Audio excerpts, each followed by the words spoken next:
We all have dark periods in our lives. We all face difficulties that seem insurmountable.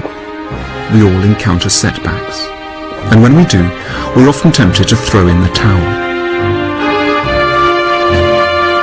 Most philosophers have tried to help us to reduce the amount that we suffer. They've offered consoling advice on how to make the pain go away. But there was one philosopher with a far more bracing take on the subject. Friedrich Nietzsche believed that all varieties of suffering and failure were to be welcomed by anyone seeking happiness. We should regard them as tough challenges to be overcome, in the same way as a climber might tackle a mountain. Almost alone among philosophers, he thought it was an advantage to have serious reversals in life. He wrote, "To those human beings who are of any concern to me, I wish suffering, desolation, sickness, ill-treatment, indignities, profound self-contempt, the torture of self-mistrust, and the wretchedness of the vanquished." And to understand what Nietzsche meant, it helps to scale one of his favorite mountains, Piz-Corvatsch, high in the Swiss Alps.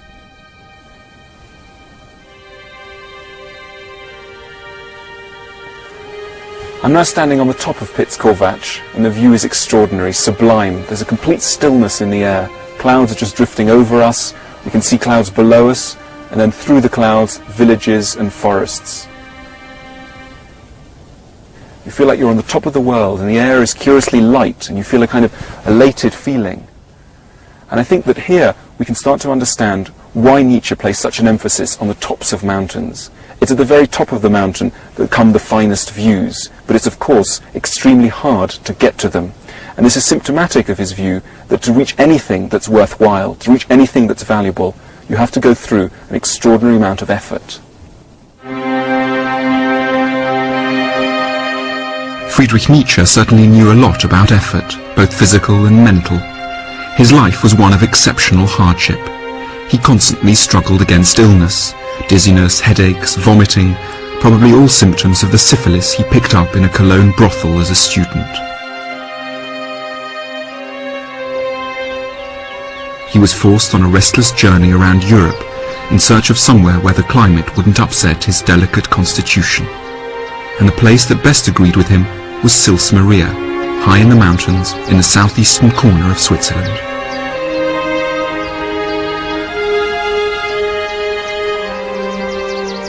Nietzsche came here for the first time in June 1879 and immediately fell in love with the place. "I now have Europe's best and mightiest air to breathe," he wrote. "Its nature is akin to my own." He spent 8 summers in Sils Maria, living in this barely furnished room rented from a farmer.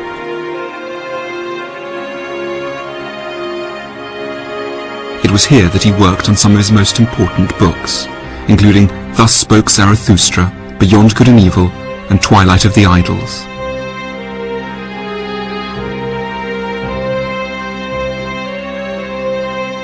But his work enjoyed little success in his lifetime. Although he'd been made a professor by the age of 24, he was completely out of tune with his colleagues and was finally forced to retire at the age of 35. For the rest of his life, he had very little money, and the many books he worked on here went largely unread.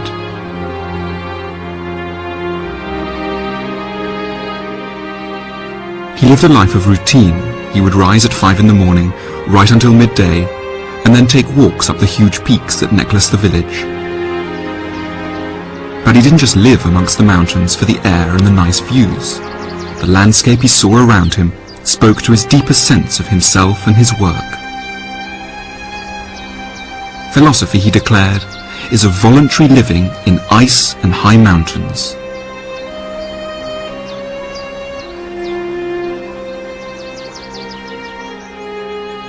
Nietzsche's love life was as disastrous as his professional career. All his attempts to seduce women were in vain.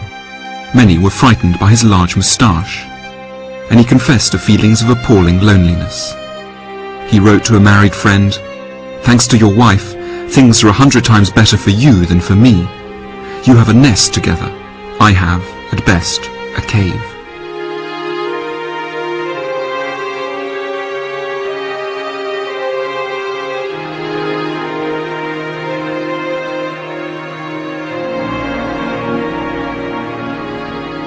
Nietzsche immersed himself in philosophy, but his working life was cruelly cut short. He ended his days in madness, having famously broken down and embraced a horse in Turin in 1889. He returned to his boarding house, danced naked, thought of shooting the Kaiser, and believed himself to be, amongst others, Jesus, Napoleon, Buddha, the King of Piedmont, and Alexander the Great. He was bundled into a train to Germany and put into an asylum, where he was looked after by his sister and his elderly mother until he died 11 years later at the age of 56.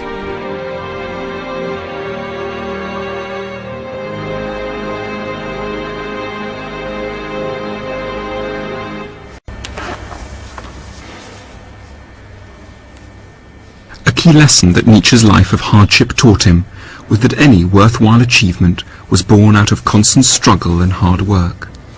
Though we sometimes suppose that success comes easily and naturally to some people, there was no such thing as a straight path to the top in Nietzsche's eyes. "Don't talk about giftedness or inborn talents," he wrote. "One can name all kinds of very great people who are not very gifted. They acquired greatness, they became geniuses. And they did so by overcoming difficulties." It's a lesson that the ballerina exemplifies. Monica Perego is a principal dancer with the English National Ballet. It takes a lot of work, also dedication. It's a job that you do for love, really, and basically it's just a lot of practicing the same step over and over again till you get it right and you make it seem effortless. And a lot of pain in the body, of course, because it's a lot of strain for the muscles, and pain on the feet, obviously, because you've got this lovely pointe shoes on, which look really nice, but they're quite painful sometimes. How much does it hurt? I mean, it's hard to imagine. Well, it depends. You go through phases, really, but you do get a lot of blisters, and you do get aches and pains all the time. All the time? Oh, yeah, pretty much, especially backs, and, I mean, it's personal, but backs and calves, and that's the worst. And, of course, blister on the toes, and, you know, yellow nails. They sound disgusting. What's a yellow nail? Well, basically bruised nails. Right, bruised toenails. So, yeah. And do they bleed as well? Do your feet ever bleed? Well, yeah, just with blisters. I had actually 2 toenails coming off as well. Goodness me. And for example, just we were at the Royal Albert Hall in June, and I've been off sick for a while, and I had to come back and go straight into Swan Lake rehearsal. And so my feet weren't used to it. So I had about 10 blisters on my toes, and I had to perform, you know, with like blood and, you know, loads of paddings and try to not to feel the pain. But of course you always feel it. Nietzsche said that without pain, without going through pain, there could never be any gain, and that anything that's worthwhile doing in life is going to take you through some awful things. Do you think that's right? It's right in our career for sure. Definitely, because it is so straining. But the satisfaction at the end of the performance or at the end of someone's career, it's so amazing that no aches and pain would, you know, take that amazement away from it, you know. The pain was worth it. Oh yes, definitely.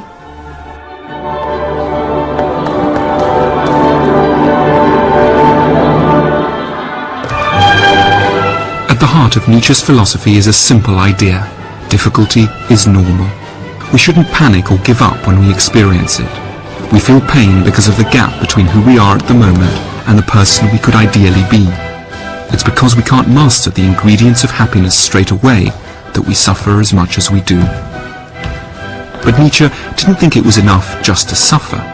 If hardship was all it took in order to be fulfilled, then all of us would be happy. The challenge is to learn to respond well to suffering, perhaps to use it to create something beautiful. Friedrich Nietzsche was one of the few philosophers to speak of the virtues of hardship and failure. He thought that we could all potentially benefit from them. You know, Paul Brown ran a drinks distribution company outside Manchester, which went bankrupt last year. He's now back in business, but the experience of failure changed his life for the better. As a person, do you think as you come in here every morning, do you think you're slightly different because you've had this experience? Yeah, I'm in earlier for a start. Yeah. But no, I don't let the little problems, I don't let them get on top of me. Yeah. You know, it's a little problem. You know, it'll go away. You don't take it into it's like massive, you know, like it's the end of the world. Yeah. You know, the end of the world happened, you know, a couple of months ago, and it failed, and suddenly there's a new world. So, well, it hasn't ended at all. So you don't think a problem is the end of the world, you know. So in a way, you don't panic as much because you think, well, I've been through the worst has happened, yeah, and I came through it. Yeah, you do, because you know it's not as bad. It really isn't as bad. You know, is what everyone makes out, you know. Yeah. Failing is horrible. I mean, I wouldn't like anyone to fail, but have the experience of failing, have the feeling of the experience of failing at least, you know, because that's horrible. But try not to fail, you know. But everyone fails, I suppose. Yeah. So. And yet, I don't know, I mean, I think it's something interesting that Nietzsche says is that we slightly live in a culture where failure is not spoken of. It's like there are these failures and sort of that's just this freakish thing that happens to a few people and let's not talk about them. And then there's success. But somehow the two are not brought together, and I think what's quite interesting is to think in every life, even a good life, even a successful life, is going to involve some failure at some level. Not necessarily a huge level, but at some level. Well, how would you be able to judge your success if you haven't failed? Yeah? Paul's experience in many ways confirms Nietzsche's analysis of the benefits of failure. However, Nietzsche's point is more subtle. He didn't think that having failed was in itself enough. All lives have failures in them. What makes some lives fulfilled as well is the manner in which failure has been met. It's a surprising fact about Nietzsche that for a time he wished to abandon the bookish life in favour of becoming a full-time gardener. The plan never really came off, but cultivating plants taught him an important lesson. Nietzsche thought that we should look at many of our problems like gardeners. Now, gardeners come across a lot of plants with very ugly roots. If we take this one, I think it's a particular monster. Look at that, fairly ugly. But what gardeners are able to do is to cultivate something that looks initially very ugly into something very beautiful. Look at this, rather stunning. And Nietzsche thought this was a kind of metaphor for what we should do in our own lives. That is, take situations that look initially very horrible, very dark, and grow out of them something beautiful. There's something very uplifting about Nietzsche's botanical view of our problems. Even our most negative, ugly, dark feelings can be cultivated to produce something fruitful, but it's entirely up to us to make this happen. Envy, for example, might just lead to bitterness, but could, if properly trained, spur us on to compete with a rival and produce something wonderful. Anxiety might make us panic, or it might blossom into an accurate analysis of what's wrong, and so to peace of mind.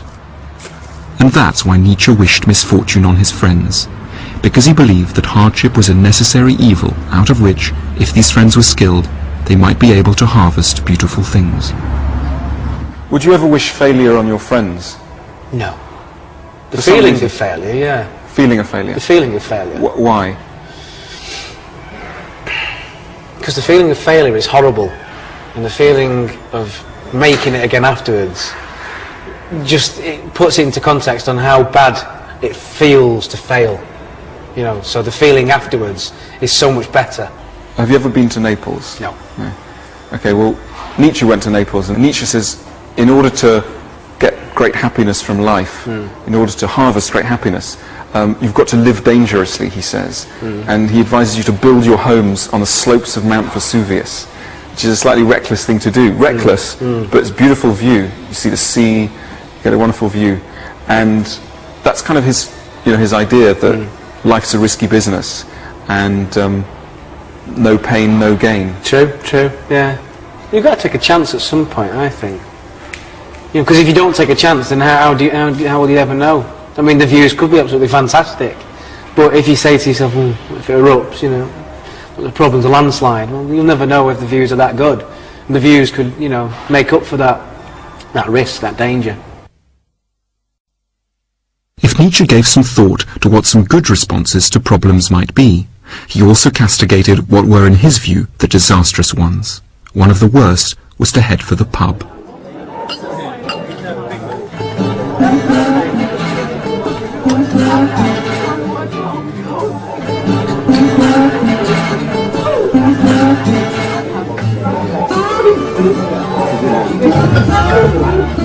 One of the most striking facts about Nietzsche is that he hated drinking alcohol. And this was more than just a personal taste. He believed that anyone with even the slightest interest in being happy should never go anywhere near a drop of alcohol. As he put it, all the more spiritual natures should abstain from alcohol completely. Water always suffices. Water, the Nietzschean drink.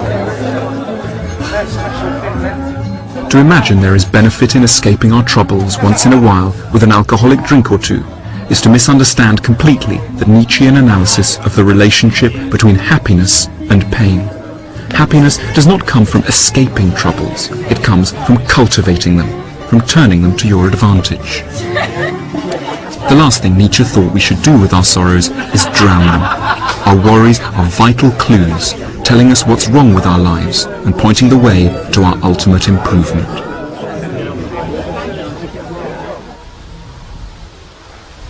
Nietzsche was born in the tiny village of Röcken in what used to be East Germany. His father was the parson, his deeply devout mother was herself the daughter of a parson. The philosopher adored his father, and must have been deeply shocked when he died suddenly when Nietzsche was only 4 years old. The loss was to haunt him throughout his life. One of his first actions when he finally earned a little money, after winning a court case against a publisher, was to buy a large headstone which now covers his father's grave. And on it Nietzsche had inscribed a quotation from the New Testament. Die Liebe höret nimmer auf. Love never ceases. A traditional Christian message. Even though Nietzsche loved his father deeply, even though he's buried in a Christian graveyard right next to his father, the pastor, Nietzsche had the greatest reservations about the kind of assistance that Christianity brings us when we're facing difficulties and problems.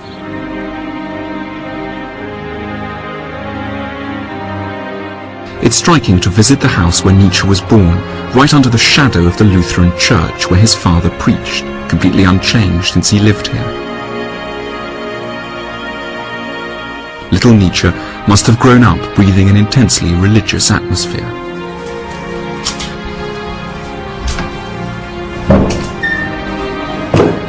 So it's very surprising to read the philosopher and find out what he had to say as an adult about his parents' religion. One does well to put gloves on when reading the New Testament. In the entire New Testament, there is only one solitary figure one is obliged to respect. Pilate, the Roman governor. And, quite simply, it's indecent to be a Christian today. Nietzsche was rather against Christianity for the same reasons as he was against getting very drunk. In the short term, going to hear a service in a Christian church may make you feel quite good in the same way as getting very drunk may make you feel quite good. But in the long term, Christianity, in Nietzsche's eyes, dulls pain. And in this way, it also dulls the energy that pain can give us to overcome problems and so reach real happiness. There are undeniably certain differences between a pub and a church. But Nietzsche insisted that there were great similarities between the consolation available in both places. It seemed to him that the New Testament tried to make us feel better by saying that many things we thought of as problems are not in fact problems at all, but rather assets. To anyone worried about being too timid, the New Testament advises, "Blessed are the meek, for they will inherit the earth." To anyone worried about not having any friends, the New Testament says, "Blessed are you when men hate you, when they exclude you and insult you." And to anyone who worries about not having enough money and who envies those who do, the New Testament has these soothing words. It's easier for a camel to go through the eye of a needle than for a rich man to enter the kingdom of God. Nietzsche took such words to be catastrophic. Like alcohol, Christian counsel might dull pain, but it will also weaken the resolve to overcome the problem from which the pain has arisen. So how would Nietzsche have preferred Christians to behave when faced with difficulties? Chiefly by not pretending that they didn't want the things that were difficult to get. Nietzsche had a host of difficulties. He was poor and sick and lonely. but he never behaved in the way that he had accused Christians of behaving. That is, he never declared that health and wealth and love were bad. He accepted that he didn't have them, partly by choice, partly by circumstance. But he did not deny his wishes. He did not deny his pain. And so it perhaps comes as no surprise to find in the parish records of his burial here in Röcken that the church authorities have written beside his name the words, "A known Antichrist."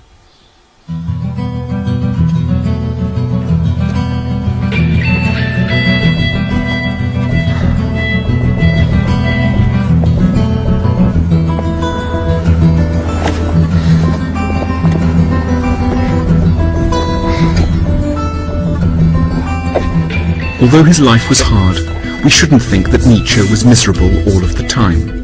On the contrary, he often talked about fulfillment, particularly when he was here in the mountains. But when he does talk about fulfillment, he's thinking of something richer than the sort of cozy well-being we might imagine. He writes sarcastically about people who are addicted to the religion of comfortableness. He calls them small, mean people, hiding in forests like shy deer.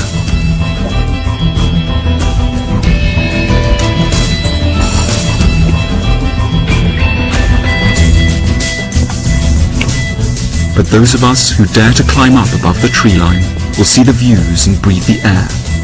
It's then that we'll understand the benefits of abandoning comfort for true fulfillment.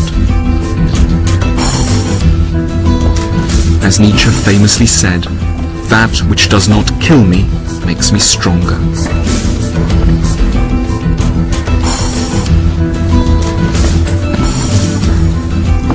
Like every philosopher in this series, Nietzsche was interested in making people happy. However, unlike every other philosopher in this series, he believed that extremes of pain were a vital component in reaching the kind of happiness he had in mind.